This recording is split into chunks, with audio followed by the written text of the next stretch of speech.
কনকনে ঠান্ডার মধ্যে বানিয়ে নাও মুচমুচে চালের গুঁড়ো দিয়ে পাকোড়া।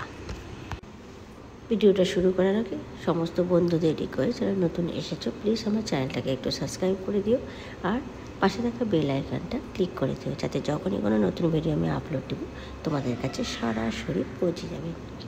ভিডিওটি শুরু করছি। পাকোড়া বানানোর জন্য এখানে আমি প্রথমে নিয়েছি সেদ্ধ আলু। এখানে আমি দুটো মিডিয়াম সাইজের আলু সেদ্ধ করে নিয়েছি গুঁড়ো। এই আলুর মধ্যে এবার কিছু উপকরণ আমাকে অ্যাড করতে হবে।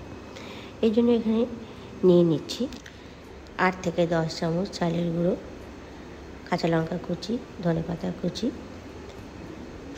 শুকনো লঙ্কার গুঁড়ো 1 চামচ, পরিমাণ মতো লবণ। আর আলুর পরিমাণটা যদি বেশি থাকে তাহলে চালের গুঁড়োর পরিমাণটা অবশ্যই বেশি নিতে হবে।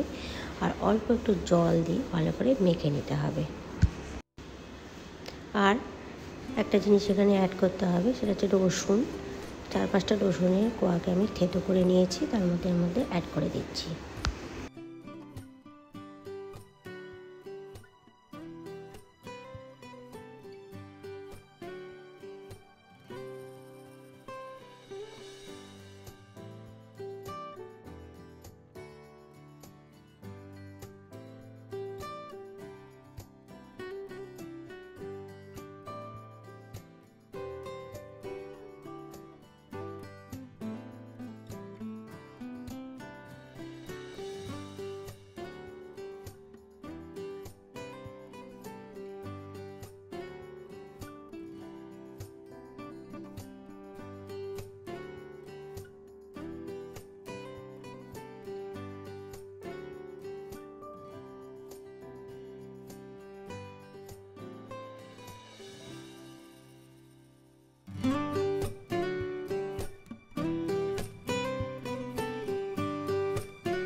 খুব ভালো করে মাখা হয়ে গেলে গরম তেলের মধ্যে ভেজে নেব। ভাজার জন্য আমি এখানে সরষের তেল নিয়েছি, তোমরা সাদা তেল বা সরষের তেল দুটোই ইউজ করতে পারো।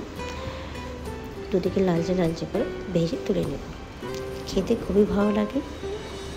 ঠান্ডা শীতের মধ্যে গরম গরম এই মুচমুচে আলু আর তার সাথে চালের গুঁড়ো দিয়ে পাকোড়াটা চায়ের সাথে খেতে পারো, টিফিনে, স্ন্যাক্সে, আবার লাঞ্চে, ডিনার লাঞ্চে ভাতের সাথেও কিন্তু খাওয়া যায়।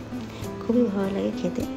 আশা করছি ভিডিওটা তোমাদের ভালো লাগলে অবশ্যই একটা লাইক দিয়ে দিও। আর পাশে চ্যানেলে যদি নতুন হয়ে থাকো তাহলে সাবস্ক্রাইব করে দিও আর পাশে থাকা বেল আইকনটা অবশ্যই ক্লিক করে দিও, যাতে যখনই কোনো ভিডিও নিয়ে আপলোড করবো তোমাদের কাছে সরাসরি পৌঁছে যাবে। আজকে এই পর্যন্তই। তোমাদের সাথে আবার দেখা হবে নতুন ভিডিওতে, নতুন রেসিপিতে। ভালো থাকবে, সুস্থ থাকবে। আমার পাশে থেকে ভিডিওটা দেখার জন্য আমার সমস্ত বন্ধুদের অসংখ্য ধন্যবাদ। বাই।